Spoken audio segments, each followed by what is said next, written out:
অনেক মানুষ আছে যারা বলে মানুষের সৃষ্টি হয়েছে বানর থেকে। নাউযুবিল্লাহ বললাম না? পৃথিবীর বিবর্তনের সঙ্গে এই বানরের কোন সময় লেজ পড়ে গেছে, শরীরের রোম পড়ে গেছে, পরিবর্তন হইয়া গিয়া মানুষের থেকে আল্লাহ পাক 5টা আয়াত প্রথম নাযিল করেছিলেন। কয়টা আয়াত? 5টা আয়াত। যে আয়াতগুলি বর্তমান কোরআনুল কারীমের 30তম পারার সূরা আলাকের আরম্ভণীর মধ্যে আছে। যাদের জানা আছে আমার সঙ্গে তিলাওয়াত করুন। বিসমিল্লাহির রহমানির রহিম। ইকরা বিসমি রাব্বিকাল্লাযী খালাক খালাকাল ইনসানা মিন আলাক। اقرأ وربك الأكرم الذي علم بالقلم علم الإنسان ما لم يعلم। زرور الله أكبر। পিছনে যারা আসতেছে বসার জায়গা দেন, চাপিয়ে আসুন। 3বার বলেছি। যার যার সামনের খালি জায়গাটা আমি দেখতেছি, আপনারা দেখার প্রয়োজন নাই। চাপিয়ে বসুন। যারা আসতেছেন তাদেরকে বসার জায়গা দেন। আল্লাহ প্রত্যেককে বসার তৌফিক যেন দেয়। সকলে বলেন আল্লাহুম্মা আমিন। আপনার এক ভাইকে যদি আপনি বসার জায়গা দেন, আল্লাহ জান্নাতে আপনার বসার জায়গা করে দিবে। বলেন সুবহানাল্লাহ। ইসলাম আমাদেরকে শিক্ষা দিয়েছে, ভাতৃত্ববোধের ধর্ম হলো ইসলাম। আমি বসে থাকবো, আমি খাইব, আর আমার এক ভাই না খাইয়া থাকবে, দাঁড়াইয়া থাকবে, এটা ইসলাম আমাদেরকে শিখায় নাই। ভাইয়ারা আমার, নাজিল হতে গিয়ে 5টা আয়াত নাজিল হয়েছিল বর্তমান কোরআনুল কারীমের আরম্ভণীতে। সেই 5টা আয়াতকে লিপিবদ্ধ করা হয় নাই। বর্তমান যে কোরআন আমরা তিলাওয়াত করি, এই কোরআনের আয়াতের সংখ্যা হলো ৬৬৬৪টি। তার অধ্যায় হলো যাকে পারা বলা হয় 30 পারা। সূরা যাকে বলা হয় সেই সূরার সংখ্যা হলো 114টা। এর মধ্যে বর্তমান কোরআনুল কারীমকে শুরু করতে গিয়ে যে সূরাটার মাধ্যমে শুরু করা হয় সেই সূরার নাম হলো সূরা আল ফাতিহা। বলো সুবহানাল্লাহ। কেন এই সূরাকে আরম্ভণীর মধ্যে দেওয়া হলো? তার কারণ হলো আমার আল্লাহর ইচ্ছা হলো আমার বান্দারা বান্দিরা মুমিন মুমিনা যখন আমি আল্লাহর কালামকে তিলাওয়াত শুরু করবে, তারা যেন আমি আল্লাহর শুকরিয়া আদায়ের মাধ্যমে, আমার গণনা বলি বর্ণনার মাধ্যমে আমি আল্লাহর কালামকে যেন তারা তিলাওয়াত শুরু করে। এর জন্য ওই সূরার 1 নম্বরের আয়াত, বর্তমান কোরআনুল কারীমের 1 নম্বরের আয়াত জবান মিলিয়ে আমার সঙ্গে পড়ুন। বিসমিল্লাহির রহমানির রহিম। আলহামদুলিল্লাহি রাব্বিল আলামিন। জোরে আল্লাহু আকবার। শুকরিয়া আদায় করলাম কার? সমস্ত প্রশংসার মালিক কে? যিনি হলেন আমাদের রব, এই বিশ্ব ব্রহ্মাণ্ডের প্রতিপালক যিনি, তিনি হলেন আল্লাহ সুবহানাহু ওয়া তাআলা। সমস্ত প্রশংসা তার। সুবহানাল্লাহ সুবহানাল্লাহ। যে মাসটা চলতেছে বর্তমান, সেটা হলো শাবানের মাস। কোন মাস? আওয়াজ করে বলেন কোন মাস? পরেরটা কোনটা? এই জানা আছে কিন্তু ডর লাগে। জি, খুশি সব? আলহামদুলিল্লাহ বলেন আলহামদুলিল্লাহ। অনেকের ডর ঢুকে গেছে, আল্লাহ ও গেলই দিন আজকে আবার আই গেল। জি, মুমিন যারা তাদের জন্য সবচেয়ে খুশির মাস। সুবহানাল্লাহ বলেন। সওয়াবের মাস, রহমতের মাস, বরকতের মাস, ফজিলতের মাস, গুনাহ থেকে মুক্তির মাস, জাহান্নাম থেকে নাজাত পাওয়ার মাস। সুবহানাল্লাহ। এই মাসটা চলতেছে সেই মাস যে মাস সম্পর্কে আল্লাহ রাসূল বলছেন আশ-শাবানু শাহরি ওয়া রমদানু শাহরুল্লাহ। শাবান হচ্ছে আমার মাস। সুবহানাল্লাহ বলেন। যেই মাসে সবচেয়ে বেশি আল্লাহ রাসূল নফল রোজা রাখতেন, সবচেয়ে বেশি নফল ইবাদত করতেন, এই মাস হলো আজকের এই শাবানের মাস। এবং সেই মাসের আজকের রাত্রিটা হলো মুবারক শুক্রবারের রাত্রি। সুবহানাল্লাহ নাই? কি মুবারক রাত্রি, যে রাত্রিতে আমরা বসতে পেরেছি আল্লাহর কালামের আলোচনার জন্য। এর জন্য আমরা খুশি না নারাজ? কিছুক্ষণ থাকবা আপনারা না যাইতা গিয়া? কেমন সময়? নির্ধারিত সময় পর্যন্ত যতক্ষণ মাহফিল চলবে ইনশাআল্লাহ থাকবো। রাজি আছেন? আল্লাহ যেন তৌফিক দেয়। সকালে বলেন আল্লাহুম্মা আমিন। তবে একটু একটু ঠান্ডা লাগতেছে, কথা ঠিক না? এই যে ঠান্ডাটা লাগতেছে, কষ্ট হচ্ছে, এর বদলা আছে না নাই? দুনিয়ায়ও আছে, পরকালের জীবনেও আছে। আমরা পরকালের প্রতি বিশ্বাস রাখি। আমাদের টার্গেট তো হলো আল্লাহকে খুশি করা, পরকালীন জীবনে আল্লাহর জান্নাতে যাওয়া। এর জন্য একটু কষ্টকে আমরা সহ্য করতে পারিনি না। আল্লাহ যেন তৌফিক দে, বলেন আল্লাহুম্মা আমিন। ভাইরা আমার, আজকের যে রাত্রিতে আমরা বসে আছি, এই রাত্রির শুরু যখন হয়, হাদিস শরীফের মধ্যে আসতেছে আল্লাহ রাসূল সাল্লাল্লাহু আলাইহি ওয়াসাল্লাম বলেন, শুক্রবারের রাত্রি যখন আরম্ভ হয়, শুক্রবারের সূর্যাস্ত পর্যন্ত আল্লাহর সৃষ্টির কুল মাখলুক আল্লাহর কাছে কিয়ামতের ভয়াবহতা সম্পর্কে ডরে আর ভয়ে কান্দিতে থাকে, ফানা চাইতে থাকে। তার কারণ হলো এই পৃথিবীকে আল্লাহ যেদিন সৃষ্টি করেছেন সেই দিন ছিল শুক্রবারের দিন। কোন দিন? যেই দিন এই পৃথিবী ধ্বংস হবে, মহাপ্রলয় আসবে, কিয়ামত নামের মহাপ্রলয়, সেই দিন হবে শুক্রবারের দিন। কোন দিন? এর জন্য আল্লাহ পাক উম্মতে মুহাম্মদীকে স্পেশালি একটা নামাজ দিয়েছেন এই দিনের, যে নামাজের নাম হলো জুমার নামাজ। কোন নামাজ পড়ি আমরা? আলহামদুলিল্লাহ, বলেন আলহামদুলিল্লাহ। বাকি সারা সপ্তাহে এক ওয়াক্ত পড়িবা না? জি, আরো কিছু পড়া লাগবে? আচ্ছা, আলহামদুলিল্লাহ, বলেন আলহামদুলিল্লাহ। তবে আমরা অনেক আছি যারা এখন আমরা মনে মনে ভাবি ডিজিটাল পৃথিবী, সময়ের ব্যস্ততা, মানুষ ব্যস্ত, যার কারণে আগে নামাজ আসলো রোজ 5 ওয়াক্ত ফরজ, এখন সপ্তাহে মাত্র এক ওয়াক্ত, বাকি 5 ওয়াক্ত আল্লাহ মাফ করে দিছে। জি, মাত বোঝা গেছে? বাকি 5 ওয়াক্তের মাফ না পড়া লাগে? রোজ কয় ওয়াক্ত ফরজ, আর শুক্রবারে স্পেশালি আল্লাহ জুম্মা দিয়েছেন জোহরের পরিবর্তে। এই জুমার নামাজটা হইল আবার জানিয়ে রাখবা 2 রাকাত। কয় রাকাত? ঠিক আছে? এইটা সবচেয়ে সমস্যা। আউল বাউল পাগল ছাগল মাইকে আইয়া উঠিয়া যা কইল, কইল ঠিক আছে ঠিক আছে, লগে লগে কয় জিও জিও ঠিক আছে। নাউযুবিল্লাহ বলেন। এই হলো মারাত্মক সবচেয়ে দোষ। আমি কইলাম জুমার নামাজ 2 রাকাত, আপনারাও কই ঠিক আছে। জুমার নামাজ 2 রাকাত? কয় রাকাত? কম পক্ষে কয় রাকাত? 12 রাকাত। কম পক্ষে কয় রাকাত? কাবলাল জুমা 4 রাকাত, জুমার ফরজ 2 রাকাত, বাদাল জুমা 4 রাকাত, ওই 4 রাকাতের পরে আর 2 রাকাত সুন্নতে মুআক্কাদা কম পক্ষে পড়তে হয় 12 রাকাত। আল্লাহ পাক যেন আমাদেরকে প্রতি শুক্রবারে জুমার কম পক্ষে 12 রাকাত পড়ার জন্য তৌফিক দেন। সকলে বলেন আল্লাহুম্মা আমিন। ভাইরা আমার, নির্ধারিত আলোচ্য বিষয় প্রত্যেককে দেওয়া হয়েছে, এটা ভালো জিনিস। তার কারণ হলো বর্তমান এই যে সময় আমার সমাজের মানুষ বিভিন্ন সমস্যার মধ্যে পড়েছে, বিভিন্ন বিষয় সম্পর্কে ইসলামের কোরআনের জ্ঞান না থাকার কারণে ওয়েস্টার্ন সিভিলাইজেশন, পাশ্চাত্যের অপসংস্কৃতি, বেহায়াপনার, নির্লজ্জতার মধ্যে আজ আমার সমাজের মানুষ নিমজ্জিত হচ্ছে। বিশেষ করে আজকের এই পৃথিবীর সবচেয়ে প্রচার যেটার মাধ্যমে হয় সেটা হলো সোশ্যাল মিডিয়া। আর গোটা মিডিয়াটা ইউরোপ আমেরিকার দখলে চলে গেছে। বিশেষ করে আমার সমাজের মানুষ শিক্ষার দিক দিয়ে অনগ্রসর হওয়ার কারণে, অর্থনীতির দিক দিয়ে দুর্বল হওয়ার কারণে গোটা সোশ্যাল মিডিয়াটা একচ্ছত্র চলে গেছে ইহুদি আর নাসারাদের দখলে। আজ তারা সেটাকে ব্যবহার করে ইসলামের বিরুদ্ধে বিভিন্ন অপপ্রচার করতেছে। আর সেই সময় আমার সমাজের মানুষ ইসলাম সম্পর্কে, কোরআন সম্পর্কে, হাদিস সম্পর্কে জ্ঞান না থাকার কারণে তাদের এই অপপ্রচারে, তাদের অপসংস্কৃতিকে গ্রহণ করে করে ধ্বংসের দিকে চলে যাইতেছে। কথা ঠিক কিনা? এর কারণে বর্তমান সময়ের দাবি হলো তাফসীরুল কোরআনের মতো মাহফিল দেওয়ার। কারণ তাফসীরুল কোরআন হলে কোরআনের সরাসরি এক একটা আয়াতের উপরে আলোচনা হয়, এক একটা সূরার উপরে আলোচনা হয়। আমার সমাজে এইভাবে মাহফিল কম হয়। তার কারণ হলো এমন মাহফিল দিলে বক্তা খুঁজাইয়া পাওয়া যায় না। 2 নম্বরে হলো বিষয়ভিত্তিক আলোচনার প্রয়োজন। কারণ অনেক সময় হয় এক বক্তা এক বক্তব্য রেখে গেলেন, আরেকজন পরে আসেন, অর্থ জানা নাই আগে কে বলেছেন কি বলেছেন, একই কথার উপরে বিভিন্ন সময় আলোচনা হয়ে যায়। এর জন্য বিষয়ভিত্তিক আলোচনা হলে বিভিন্ন বিষয়ের উপর আলোচনা হয়, মানুষ জ্ঞান অর্জন করে কোরআন হাদিস থেকে। আজকের এখানে বিভিন্ন বিষয় দেওয়া হয়েছে।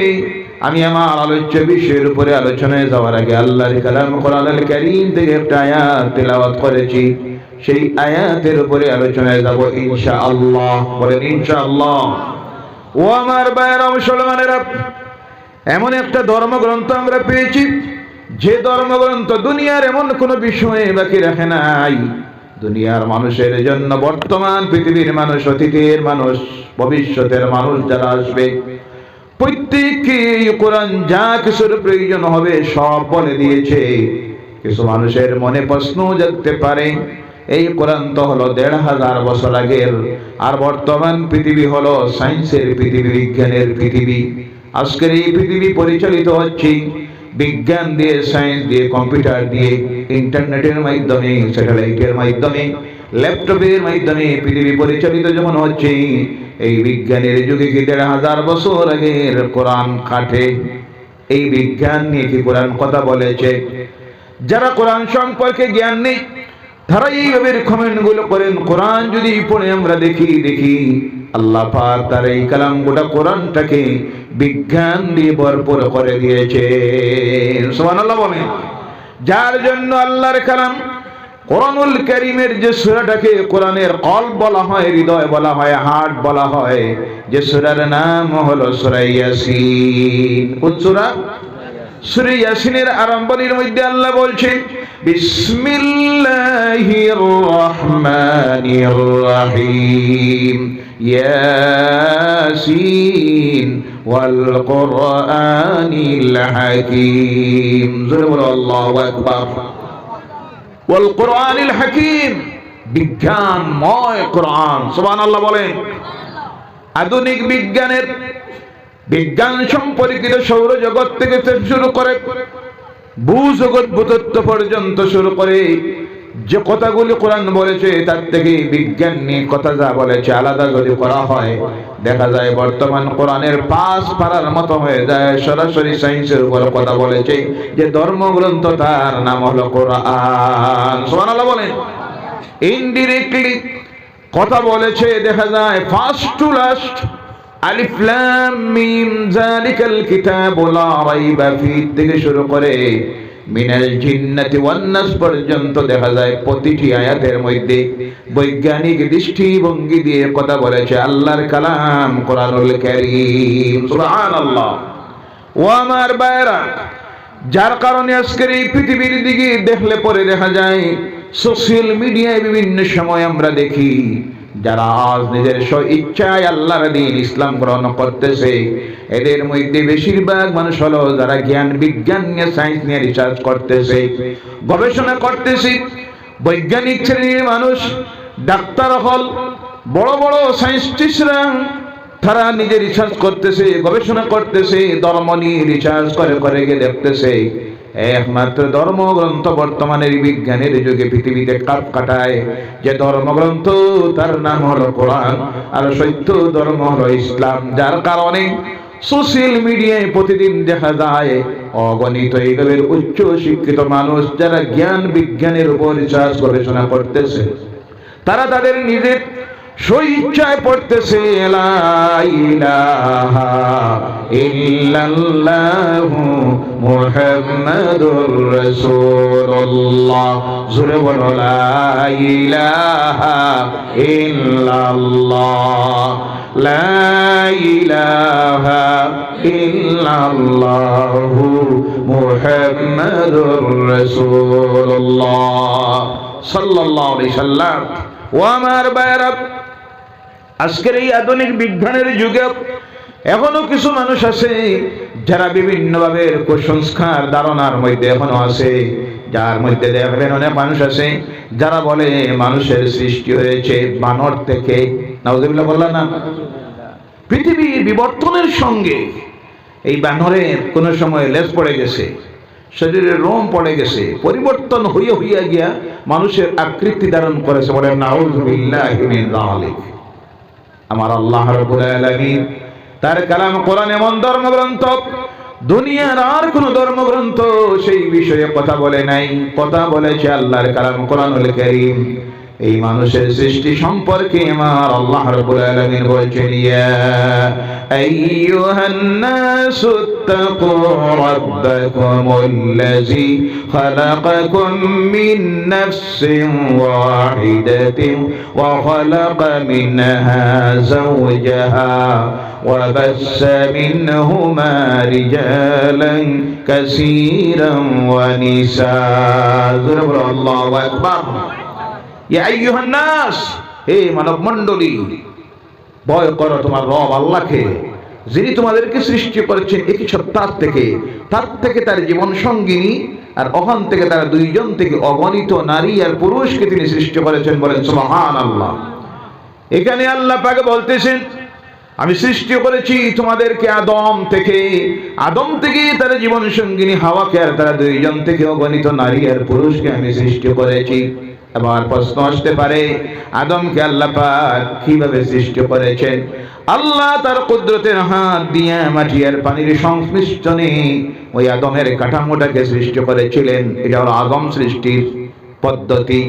এরপরে আল্লাহ সুবহানাহু ওয়া তাআলা তার ভিতরে রূহকে দিলেন। প্রশ্ন আসতে পারে রূহ কি? এই সম্পর্কে বিজ্ঞান অনেক গবেষণা করেছি, রিসার্চ করেছি। কি জিনিসে মানুষ পৃথিবীতে জীবিত থাকে আর কি জিনিস চলে গেলে মারা যায়, কি জিনিসে মানুষ কাজ করে আর কি জিনিস নেই হয়ে গেলে সে স্তব্ধ হয়ে যায়। অনেক রিসার্চ করেছি, গবেষণা করেছি, কিছুই খুঁজে পায় না। কিন্তু যখন আল্লাহর কালাম কোরআনের কাছে গেল, যাওয়ার পরে পৃথিবীর মানুষ অবাক হয়ে গেল। এই সমাধান দিয়েছে আল্লাহর কালাম কোরআন। সুবহানাল্লাহ। আল্লাহ রাসূলের কাছে গিয়ে প্রশ্ন করে রূহ কি জিনিস, কি জিনিসে মানুষ বাঁচে, প্রাণ কি জিনিস?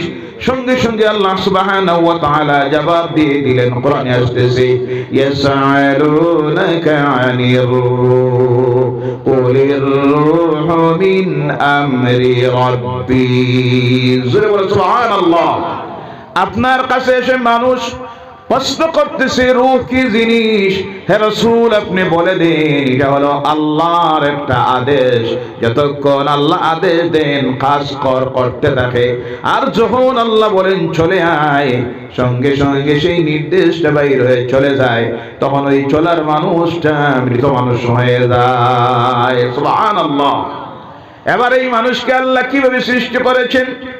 আল্লাহ পাক বলছেন হাল আতা আলাল ইনসানি হিনুম মিনাদ দাহরি লাম ইয়াকুন শাইআম মাযকুরা। বল আল্লাহু আকবার। এ মানুষ চিন্তা করো, এক সময় তোমার কোনো অস্তিত্বই ছিল না, আলোচনার বিষয় তুমি ছিলে না। সেই সময় কোন সময়? আমরা প্রত্যেকে যদি দেখি ওই মাহফিলে যারা এখন বসে আছি, আজ থেকে 70-80 বছর আগে আমরা যারা এখানে এখন আছি, আমাদের কোনো অস্তিত্বই ছিল না, নাম গন্ধ নিশানা ছিল। আসলো? কথা বলেন না আপনারা, আসলো? চিহ্নই ছিল না। আল্লাহ পাক বলছেন কিভাবে সৃষ্টি করলাম শুনো। কোরআনের কারীমের মধ্যে আসছে আমার আল্লাহ সুবহানাহু ওয়া তাআলা বলছেন আমি তোমাদেরকে অপবিত্র এক ফোঁটা জলকণার থেকে সৃষ্টি করেছি। সুবহানাল্লাহ বলেন। তোমাদের মাতৃগর্ভের মায়ের বক্ষস্থল থেকে এক ফোঁটা অপবিত্র জলকণা আর পিতার পৃষ্ঠদেশ থেকে এক ফোঁটা অপবিত্র জলকণাকে কালেকশন করে তোমাদের মাতৃগর্ভে যখন মিশ্রিত হলো, আমি আল্লাহ ওই জলকণাকে করলাম কি রক্তের টুকরা বানাইলাম। আর এই রক্তের টুকরাটাকে আমি আল্লাহ আবার মাংসের টুকরায় রূপান্তরিত করলাম। আবার ওই মাংসের টুকরার ভিতরে হাড় দিয়ে সুন্দর সুষ্ঠু আবরণ দিয়ে আকৃতি দিয়ে তোমরা মানুষকে আমি আল্লাহ সৃষ্টি করলাম। সুবহানাল্লাহ। প্রশ্ন আসতে পারে এই সিস্টেম ছাড়া কি আল্লাহ মানুষ বানাইতে পারে না? অবশ্যই পারে। তার প্রমাণ আল্লাহ পাকে দিয়েছেন। 1 নম্বরে আদম আলাইহিস সালাম। আবার ওই আদম থেকে তার জীবন সঙ্গিনী হাওয়াকে আল্লাহ সৃষ্টি করলেন। সেখানে ওদের মায়ের বাবার প্রয়োজন হয় নাই। আদমের বা মরুর হাড় থেকে আল্লাহ পাক ওই হাওয়াকে সৃষ্টি করে দেখাইয়া দিলেন আমি আল্লাহর ক্ষমতা তা আছে। আবার আল্লাহ পাকে দেখাইয়া দিলেন বিনা পিতায় আমি মানুষকে সৃষ্টি করতে পারি। যেমন আমার একজন নবী যার নাম হলো হযরতে ঈসা আলাইহিস সালাম, যার বাবা বলতে কেউ নাই, আমি আল্লাহ পাক আমার জিবরাইলকে পাঠাইলাম। ওই জিবরাইল গিয়ে যখন মারিয়ামের সিনার মধ্যে ফুঁক দিল, ওই ফুঁকেতেই আমি আল্লাহ ওই মারিয়ামের গর্ভে জায়গা দিয়ে দিলাম আমার নবী ঈসা আলাইহিস সালামকে। বলে সুবহানাল্লাহ। বিনা পিতায় জন্ম করতে পারি, বিনা মা বাবাও সৃষ্টি করতে পারি, কিন্তু আমার সৃষ্টির সিস্টেমটা আমি এইভাবে করেছি, যখন তোমাদের মা বাবার দাম্পত্য জীবনের কর্তব্য আদায় করতে গিয়ে তাদের দুইজনের দেহ থেকে অপবিত্র পুরো জলকণাকে আমি কালেকশন করে তাকে রক্ত বানাইলাম, মাংস বানাইলাম, হাড় বানাইয়া সুন্দর সুষ্ঠ আকৃতিতে মানুষ হিসেবে তোমাদেরকে জমিনে দিলাম। ও আমার ভাইরা, আল্লাহ পাক কি শুকরিয়া আল্লাহ আদায় করবেন। তার সৃষ্টির কুল মাখলুককে আল্লাহ যেভাবে সৃষ্টি করেছে সেইভাবেই মানুষকে আল্লাহ সৃষ্টি করেন নাই। মানুষকে সৃষ্টি করতে গিয়ে আল্লাহ পাক আলাদা এক সিস্টেমে সৃষ্টি করেছেন। তার কারণ হলো বাকি সমস্ত মাখলুক আল্লাহ সৃষ্টি করেছে ওই আশরাফুল মাখলুক মানুষের খেদমত করার জন্য। সুবহানাল্লাহ। লাকাদ খালাকনাল ইনসানা ফি আহসানি তাকওয়িম। মানুষকে আমি সুন্দর আবরণ দিয়া, সুন্দর আকৃতি দিয়ে সৃষ্টি করেছি। বলে সুবহানাল্লাহ। দুনিয়ায় আর কোন সৃষ্টিদার মাখলুক এইভাবে সুন্দরভাবে আল্লাহ সৃষ্টি করে নাই। তার কারণ হলো বাকি সব খেদমতের জন্য। কিসের জন্য? আর মানুষকে সৃষ্টি করেছে গোলামির জন্য। সুবহানাল্লাহ বলেন। কিসের জন্য? গোলামির জন্য। এর জন্য আল্লাহ পাক বলছেন, লাকাদ, আল্লাহ পাক বলছেন আমি আল্লাহ সুবহানাহু ওয়া তাআলা জিন্নাত আর মানুষকে সৃষ্টি করেছি একমাত্র আমার উদ্দেশ্য হলো আমি আল্লাহর ইবাদত। কার ইবাদত? ওয়া মা খালাকতুল জিন্না ওয়াল ইনসা ইল্লা লিয়াবুদুন। জোরে বলো আল্লাহু আকবার। মানুষকে সৃষ্টি করেছি আর জিন্নাতকে একমাত্র আমি আল্লাহ ইবাদতের জন্য। সুবহানাল্লাহ বলেন। তাই ইবাদত করতে গিয়ে যে সিস্টেম হয়, কাঠামো আল্লাহ সেইভাবে সৃষ্টি করেছেন। দুনিয়া আর কোন মাখলুককে সেইভাবে সৃষ্টি করেন নাই। ভাইরা আমার, অন্যান্য মাখলুককে যদিও ইবাদতের জন্য সৃষ্টি করা হয় নাই, কিন্তু আল্লাহ সৃষ্টির কুল মাখলুক দিবারাত্রি তার রব আল্লাহর নাম জপতেছে। বলে সুবহানাল্লাহ। লিল্লাহি মা ফিস সামাওয়াত ইউসাব্বিহু লাহু মা ফিস সামাওয়াতি ওয়া মা ফিল আরদ। তাসবিহ পড়তেছে, গুণনাবলী বর্ণনা করতে সকলে আল্লাহর যারা আকাশ আর জমিনের মধ্যে আছে। বলে সুবহানাল্লাহ। একটাও মাখলুক বাকি নাই। সব দিবারাত্রি 24টি ঘন্টা নাম জপতেছে কার? প্রশংসা করতেছে কার? কিন্তু তারা করতেছে আল্লাহ তাদেরকে এই উদ্দেশ্যে সৃষ্টি করে নাই, আমাদেরকে এই উদ্দেশ্যে সৃষ্টি করেছেন। এর কারণে সিস্টেম দিয়েছেন। দুনিয়ার কোন মাখলুক এইভাবে হাত আল্লাহ দেয় নাই। কি শুকরিয়া আল্লাহ আদায় করবেন। হাতের আঙ্গুলির মাঝে মাঝে আল্লাহ পাক সিস্টেম বানাইয়ে দিয়েছে, কবজা লাগাইয়ে দিয়েছেন। এখানে দিল একবার, ওখানে আর একবার, এখানে আর একবার। মাথা নত করার সিস্টেম, কোমর ব্যাখ্যা করার, পাও এক জায়গায়, দুই জায়গায়, তিন জায়গায় বেন্ড করার সিস্টেম আল্লাহ দিল। সুবহানাল্লাহ। তার কারণ, বান্দারে তোমাকে তো সৃষ্টি করতেছি আমার ইবাদতের জন্য। তাই যে সিস্টেমে ইবাদত করতে হবে সেই সিস্টেমে তোমার কাঠামোটা যদি আমি না বানাই অসুবিধা হয়ে যাবে, প্রবলেম হবে। এর কারণে আল্লাহ এই সিস্টেম দিয়েছে। অন্য কোনো মাখলুককে এইভাবে মাথা, কপাল, নাক, চোখ, কান, বডি এই সিস্টেমে আল্লাহ বানায় নাই। আমরা তো অনেক সময় বুঝি না, না বুঝিয়া ভদ্রলোক ট্রেনে উঠছে, উঠে জায়গা নাই, প্যাসেঞ্জার লোড, ফাও ওইদিকেও রাখা যায় না, ওইদিকে রাখা যায় না। কয় আল্লাহ, ফাও খুলিয়া রাখার যদি কোনো সিস্টেম হইতো কত ভালো হইতো। জি কথা বোঝা যায়। কিছু সময় গেছে, এরপরে ফাও রাখার একটু জায়গা পাইছে, ফাও নাম্বা করছে, জুতা করিয়া রাখছে, একটু ঘুমের বা পাইছে। কিছু সময় সাইয়া পরে সাইয়া দেখে জুতা নাই। কি নাই? কে নামতে লইয়া গেছে কি? মনে মনে কয় আল্লাহ, বুঝলাম তোমার কুদরতের হিকমত। সুবহানাল্লাহ।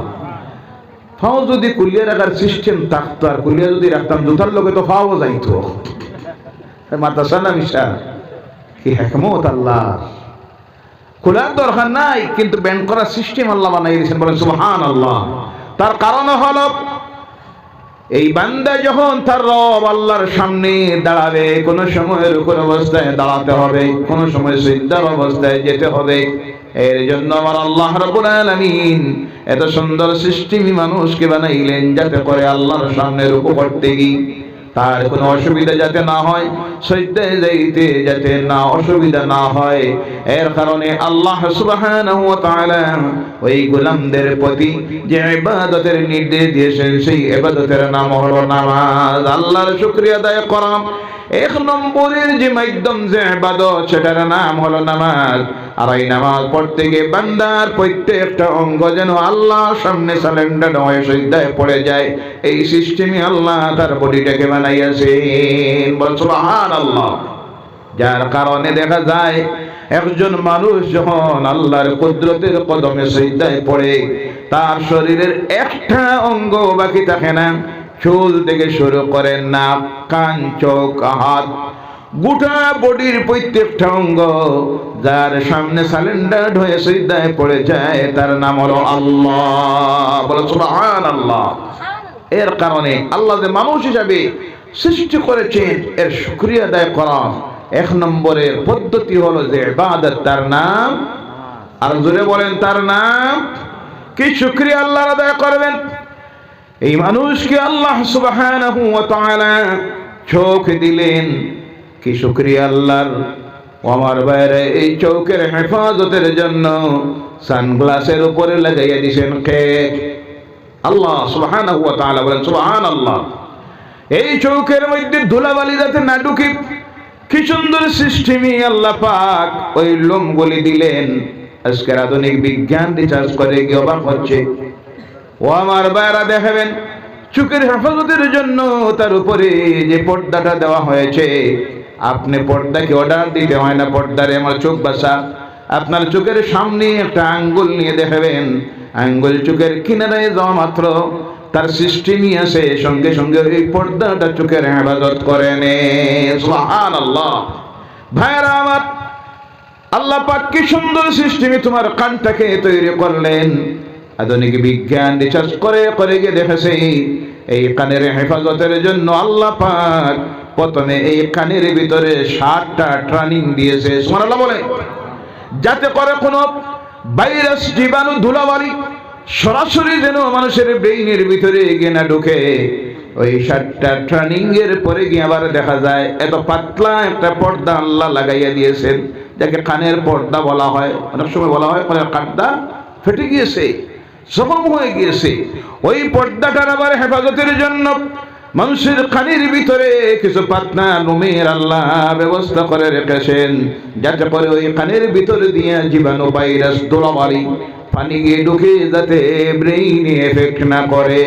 সুবহানাল্লাহ, সুবহানাল্লাহ। ও আমার বাবা, মানুষের মুখের ভিতরে আল্লাহ পাক জিহ্বা দিয়েছেন, যে জিহ্বার উপরে গবেষণা আজকে বিজ্ঞান করে দেখেছে, একটা জিহ্বা দুনিয়ার নাই করে 120টা জিনিসের স্বাদ গ্রহণ করতে পারে। সুবহানাল্লাহ। দুনিয়ার সারা ডাক্তার মিলে এইভাবে একটা জিহ্বা বানানো সম্ভব আছে?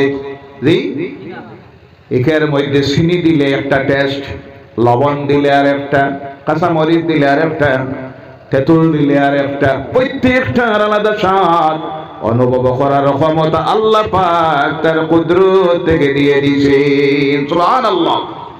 মানুষের খাদ্য নালী কি শুকরিয়া আল্লাহর আদায় করবেন, যে খাদ্য নালীর বেশি থেকে বেশি প্রয়োজন। আধুনিক বিজ্ঞান নিয়ে রিসার্চ করে লিখতেছে, একটা মানুষের খাদ্য নালীর প্রয়োজন বেশি থেকে বেশি 1 ফুট, কিন্তু আমার আল্লাহ রাব্বুল আলামিন ওই খাদ্য নালীকে বানাইয়া দিয়েছেন 5 ফুট। সুবহানাল্লাহ। তার কারণ হলো কোন সময় যদি 1 ফুট আক্রান্ত হয়ে যায় বান্দারে, আবার তো প্রয়োজন আছে যেটা দুনিয়ায় পাওয়া সম্ভব নয়। আমি আল্লাহ আমার কুদরতে তোর স্টক রেখে দিলাম আরো 4 ফুট। সুবহানাল্লাহ। একজন মানুষের একটা কিডনি হলে চলে, কিন্তু আমার আল্লাহ পাক প্রতিটা মানুষকে দিলেন দুইটা কিডনি। সুবহানাল্লাহ নাই? কারণ যে কোনো সময় যদি একটা আক্রান্ত হয়ে যায়, বান্দার আরেকটার প্রয়োজন, ওই এক্সট্রা যেটা দিয়েছি সেটা দিয়ে তোর কাজ চলবে। সুবহানাল্লাহ। গোটা মানুষের বডির উপরে রিসার্চ করে বিজ্ঞান অবাক হয়ে গেছে, কি সুন্দর সৃষ্টি, কে সৃষ্টি করেছেন এই চিন্তা এখন করতেছে। এক সময় ছিল এই পৃথিবীতে নাস্তিকদের সংখ্যা ছিল অনেক বেশি, যারা আল্লাহ বিশ্বাস করতো না, স্রষ্টা একজন সম্পর্কে বিশ্বাস করতো না। আজকের বিজ্ঞানের যত উন্নতি হচ্ছে, ততই পৃথিবীর থেকে নাস্তিকদের বিদায় হয়ে যাচ্ছে। ওই নাস্তিকেরা এখন আর নাই, প্রত্যেকে বিশ্বাস করতেছে এই সৃষ্টির পিছনে একজনের হাত আছে। তবে কে এখনো বিশ্বাস করতেছে না। কিন্তু অধিকাংশ মানুষ আজ যারা এর উপর রিসার্চ করতেছে, পরে তারা বলতেছে ওই সৃষ্টির পিছনে যার হাতে আছে উনি মুসলমানরা যাকে বলে আল্লাহ। জোরে বলো সুবহানাল্লাহ, সুবহানাল্লাহ, সুবহানাল্লাহ। ভাইরা আমার, আল্লাহ সুবহানাহু ওয়া তাআলা কি জন্য আমাদেরকে সৃষ্টি করেছেন? ওই আগের আয়াতে আল্লাহ বলেছেন, আমি আল্লাহ পাক জিন্নাত আর মানুষকে সৃষ্টি করেছি আমার ইবাদতের জন্য। ওয়া মা খালাকতুল জিন্না ওয়াল ইনসা ইল্লা লিয়াবুদুন। আমি মানুষকে আর জিন্নাতকে সৃষ্টি করেছি আমার ইবাদতের জন্য। এতে বুঝে গেল মানুষের কাজ দিনটাই 24 ঘন্টা মসজিদে গিয়ে ঢুকে গেলে সুবহানাল্লাহ আলহামদুলিল্লাহ নামাজ পড়া। জি, আর আল্লাহ তো সৃষ্টি করেছেন ইবাদতের জন্য। ব্যবসা করা, চাকরি করা, কাম করা, লেবার হওয়া, রাজনীতি করা সব হারাম।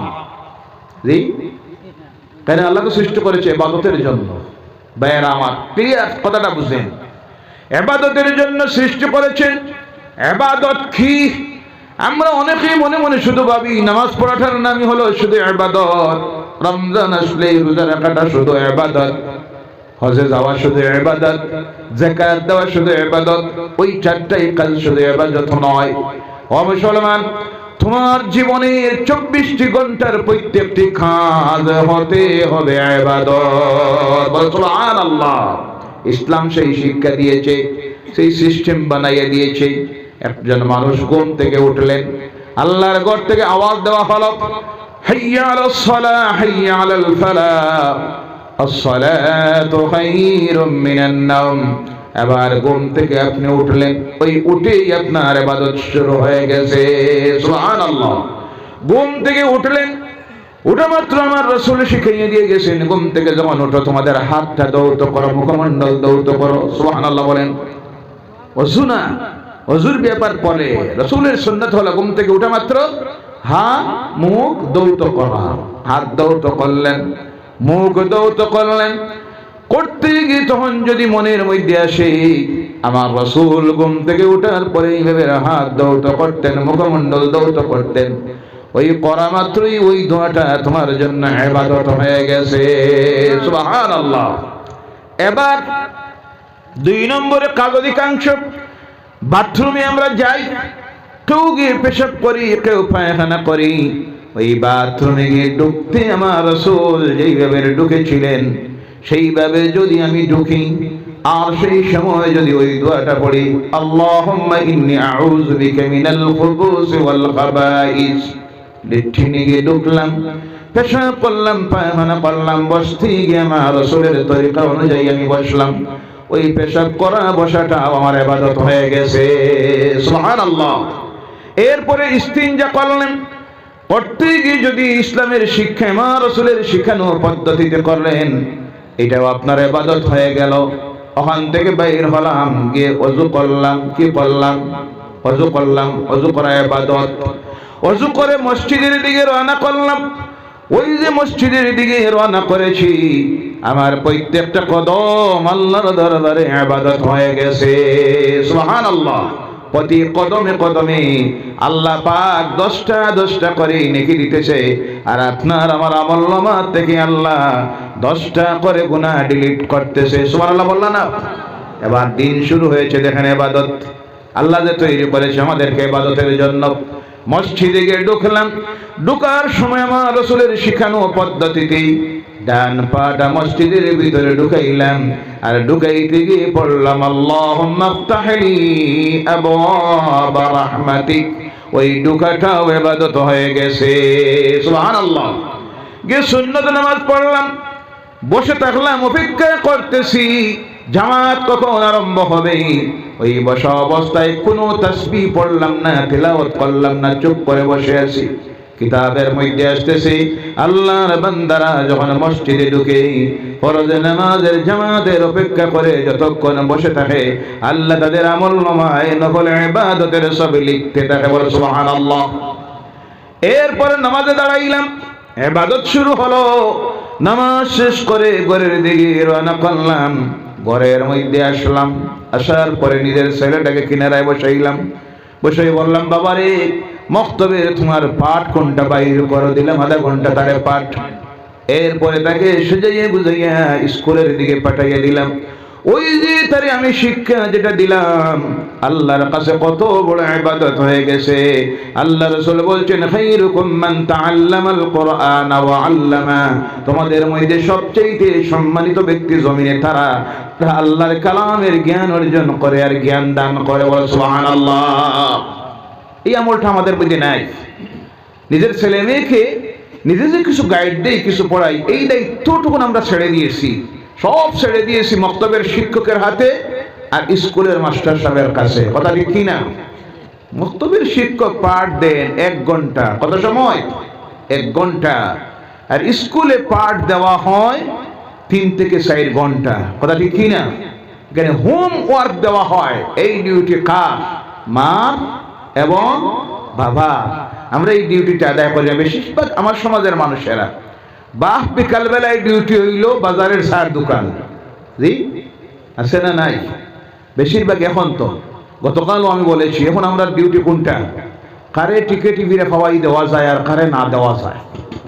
জি, আর আরো কিছুদিন বাদে শুরু হইব কারে খিলা জিতানি যায়, কে জিতে কে হারের হিসাব মিলানি।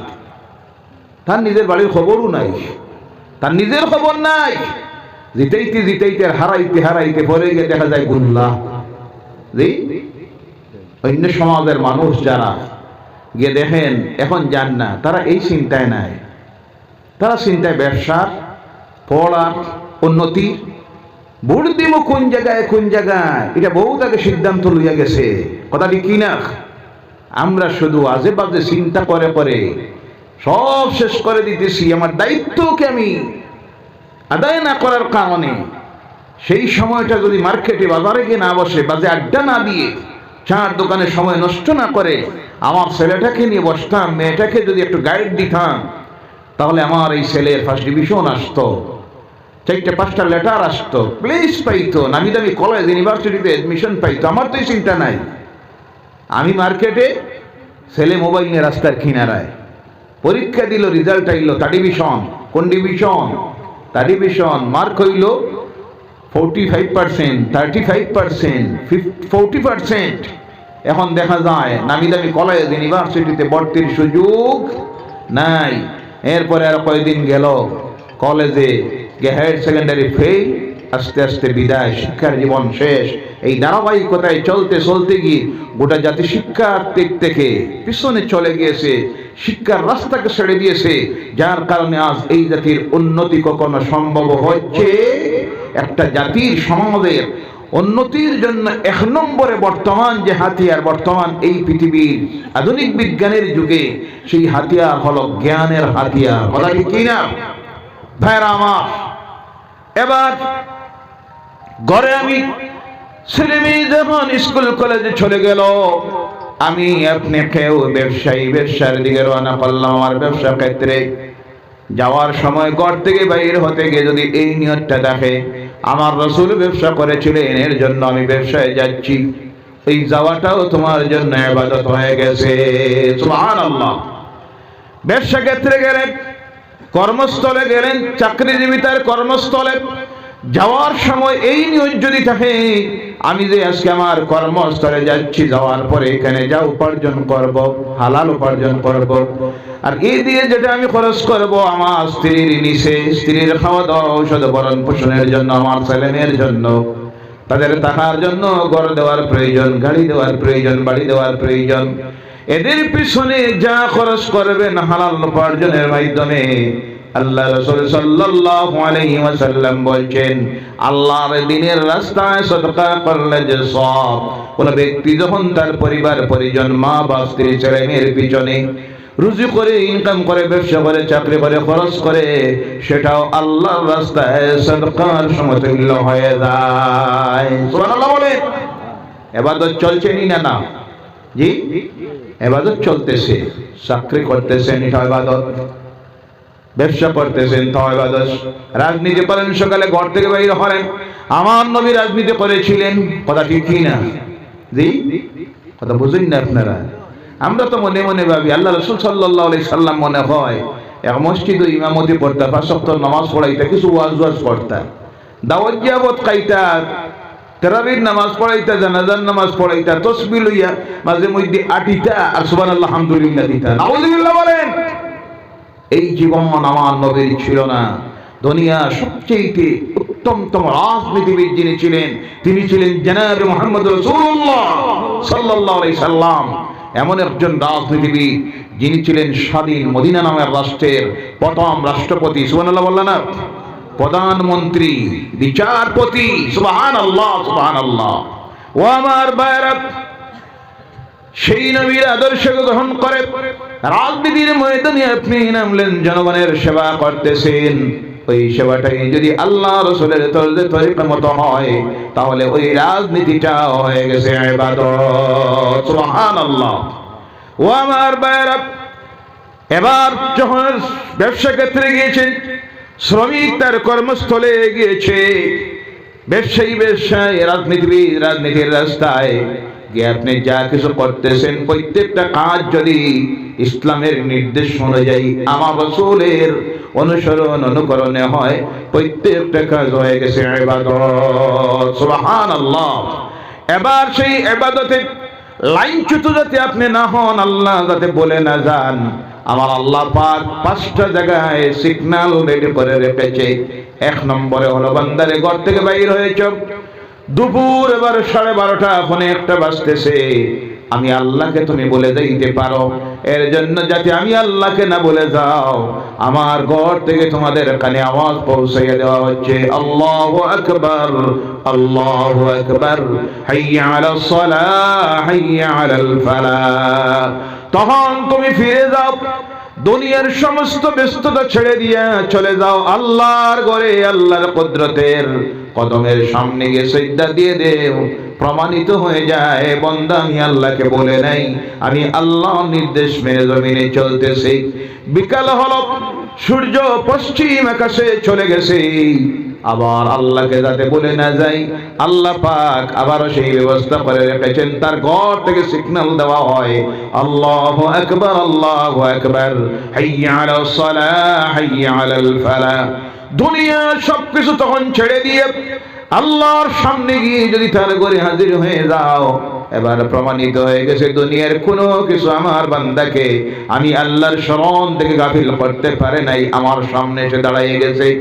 দিন শেষ, রাত্রির শুরু, সূর্য ডুবে গেছে, আবার আল্লাহর ঘর থেকে আহ্বান করা হয়, আল্লাহু আকবার, আল্লাহু আকবার, হাইয়া আলাস সালাহ, হাইয়া আলাল ফালাহ। বান্দা সব ছেড়ে দিয়ে আবার তার রবের সামনে গিয়ে দাঁড়িয়ে গেছে।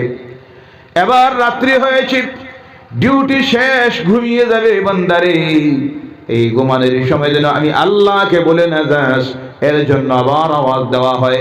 তখন ওই ডাকে সাড়া দিয়ে দুনিয়ার সব কিছু ছেড়ে দিয়ে যখন রবের সামনে গিয়ে দাঁড়াইয়া যায়, সঙ্গে সঙ্গে প্রমাণিত হয়ে যায় দুনিয়ার মাল আওলাদ কোনো কিছু থেকে আল্লাহ থেকে তাকে গাফিল করতে পারে নাই।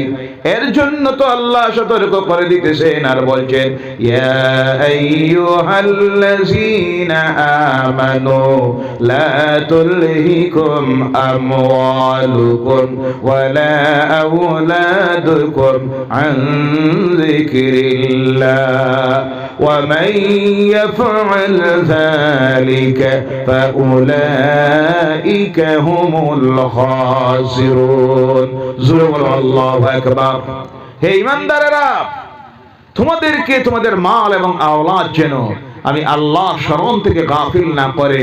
যদি গাফিল হয়ে যাও, দুনিয়ার চিন্তায় পড়ে আল্লাহ থেকে যদি গাফিল হয়ে যাও, তাহলে তোমরা ক্ষতিগ্রস্তদের দলে ঢুকে যাবে। আর ক্ষতিগ্রস্তদের দলে যারা ঢুকে যাবে, তাদের পরকালীন জীবন হবে জাহান্নামের জীবন, দুজখের জীবন।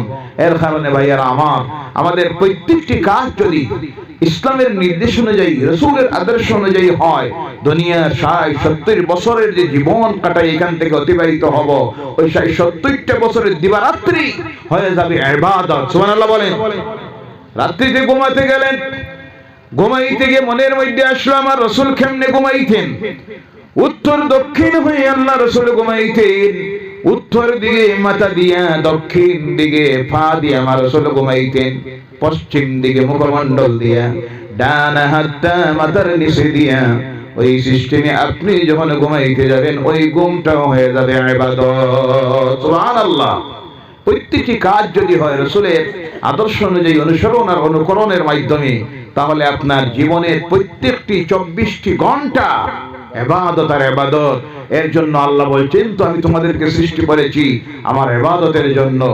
তাই এটা শুধু না যে মসজিদে গিয়ে ঢুকে নামাজ পড়া, তাসবিহ পড়া, রোজা রাখা, হজ করা, যাকাত দেওয়া, এটা শুধু ইবাদত নয়। আমরা সেই মুসলমান, তাদের প্রত্যেকটি কাজ, দিবারাত্রি 24টি কাজ হতে হবে ইবাদত। কি হতে হবে? ইবাদত। আর হওয়ার জন্য প্রয়োজন হলো আল্লাহর কোরআনের নির্দেশ অনুযায়ী আর রাসূলের আদর্শ অনুযায়ী যদি করতে পারি, একদিন যেই দিন আল্লাহ সামনে গিয়ে হাজির হওয়ার পর আমাদের আমলনামা যখন খোলা হবে, দেখা যাবে বান্দার আমলনামায় গুনাহ বলতে কিছুই নাই। সুবহানাল্লাহ বলেন। প্রত্যেকটা কাজ ইবাদত আর ইবাদত।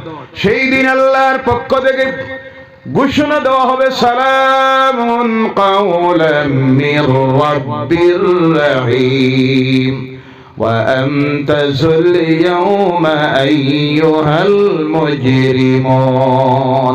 শান্তি বর্ষিত হোক তোমাদের উপরে যারা এই দুনিয়ায় আল্লাহ নির্দেশ অনুযায়ী নিজের জীবনকে পরিচালিত করেছো। আর আলাদা হয়ে যাও তোমরা, আজ আলাদা হয়ে যাও। অপরাধীর থেকে, গুনাহগার দেখে তোমরা আলাদা হয়ে যাও। সেই দিন আপনাকে সালাম জানাবেন আল্লাহর ফেরেশতারা। সুবহানাল্লাহ বলেন। ও আমার ভাইরা, এর জন্য বলতেছিলাম আল্লাহ পাক আমাদেরকে সুন্দর সিস্টেমে সৃষ্টি করেছেন, যাতে করে তার উদ্দেশ্য আমরা যেন আল্লাহর ইবাদত করি। কি করি? ইবাদত করি। আমাদের প্রত্যেকটা কাজ হতে হবে ইবাদত। আর সেটা হতে হবে কোরআন হাদিসের নির্দেশ অনুযায়ী, রাসূলের আদর্শ অনুযায়ী। আল্লাহ পাক আমাদের এই সংক্ষিপ্ত আলোচনার উপরে যেন আমল করার তৌফিক দেয়। সকলে বলেন আল্লাহুম্মা আমিন। আমার ভাই জেলা পরিষদ, জি আলহামদুলিল্লাহ, আল্লাহ হায়াত দারাজ করে দেন। সকলে বলেন আল্লাহুম্মা আমিন। 1 ঘন্টা ধৈর্য ধরে বসেছেন, এটা বহুত বড় কথা। অনেক আছেন আমার পরে, এখন আমার টাইম নাই। জি কি নাই? টাইম নাই। 5টা মিনিট আমার সুযোগ দিয়ে দিলেন, কিন্তু উনি যে ধৈর্য ধরে 1 ঘন্টা বসে আছেন, সমস্ত ব্যস্ততাকে ছেড়ে দিয়া, আল্লাহ কবুল করুক। সকলে বলেন আল্লাহুম্মা আমিন। আগামী দিনে আরো বেশি করে সমাজের, জাতির, কওমের, দেশের খেদমত দিতে পারেন, আল্লাহ যেন এই সুযোগটা করে দেয়। বলেন আল্লাহুম্মা আমিন।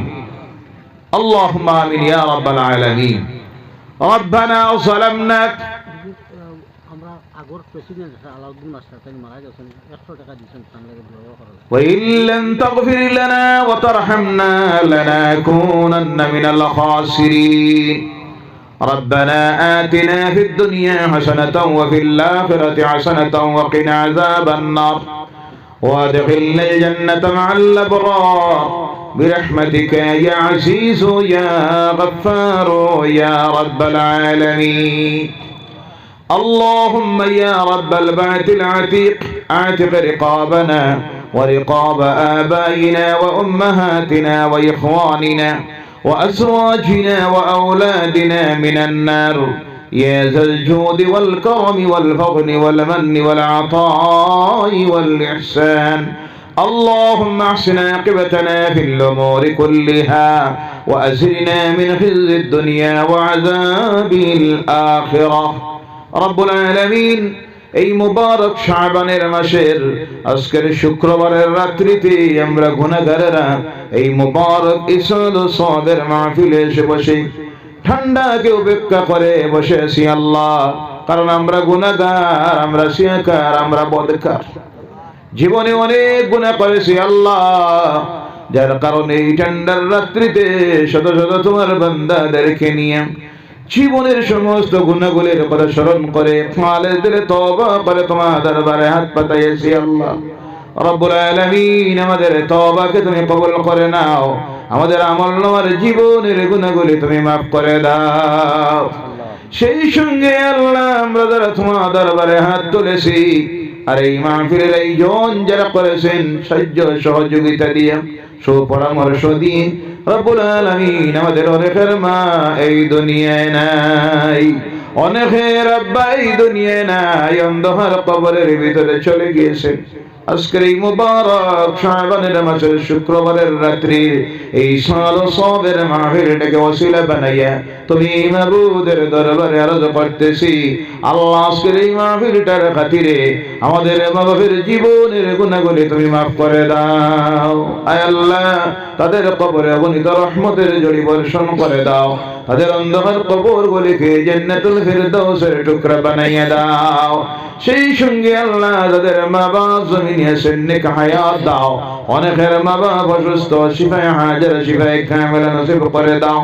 সেই সঙ্গে আল্লাহ এই জমিন ছেড়ে যত মুমিন মুমিনাত অন্ধকার কবরের গাড়ায় চলে গেছেন, বিশেষ করে আমাদের দাদা দাদি নানা নানি শ্বশুর শাশুড়ি আত্মীয় স্বজন ভাই বোন প্রতিবেশী মহল্লাবাসী এলাকাবাসী অন্ধকার কবরের গাড়ায় অসহায় মানুষ হয়ে জিন্দা ওয়ালি ওয়ারিস আওলাদের দিকে চাইয়া আছেন আল্লাহ, আজকের এই মাহফিলটা তাদের সকলের জন্য নাজাতের মাগফিরাতের জরিয়া বানাইয়া দাও।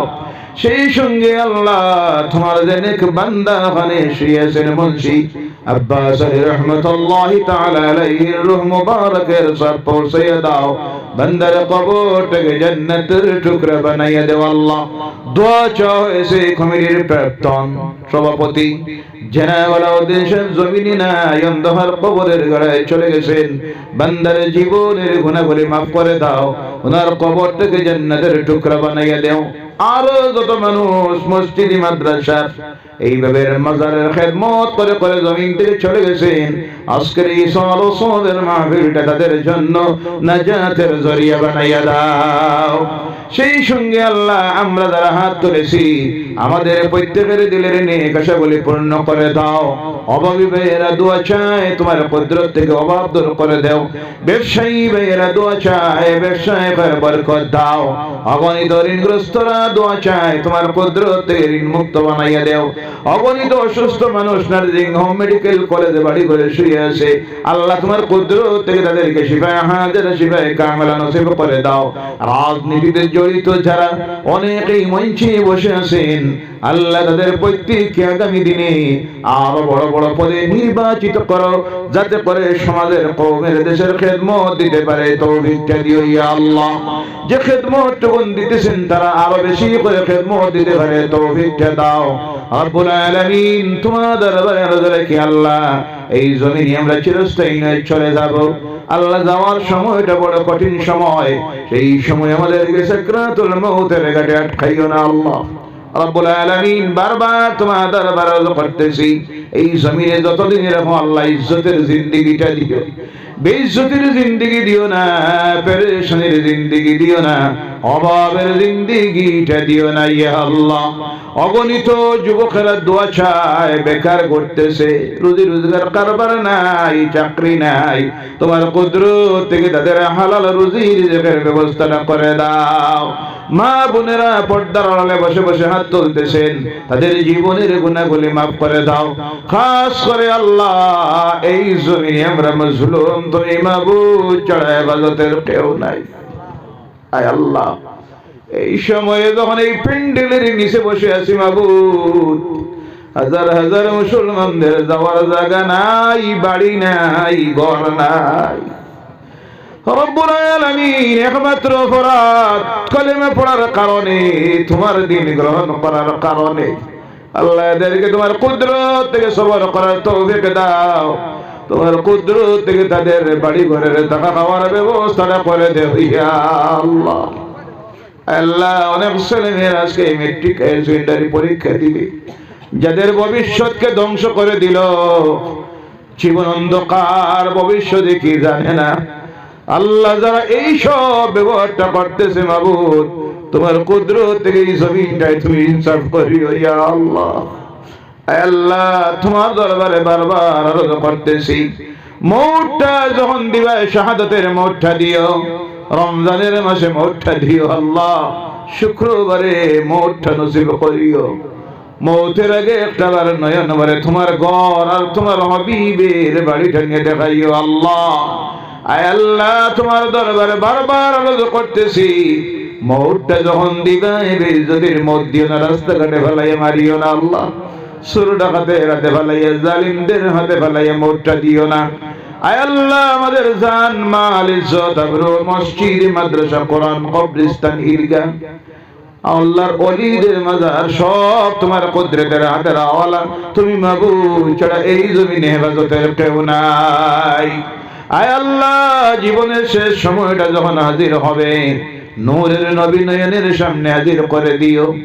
দুনিয়ার জীবনের শেষ কথাটা আমরা জবানটা দিয়ে জারি রাখি, লা ইলাহা ইল্লাল্লাহু মুহাম্মাদুর রাসূলুল্লাহ সাল্লাল্লাহু আলাইহি ওয়াসাল্লাম।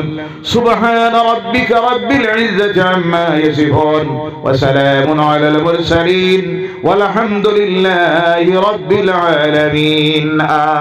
আমিন। আসসালামু আলাইকুম ওয়া রাহমাতুল্লাহ। আপনারা সামান্য সময় বই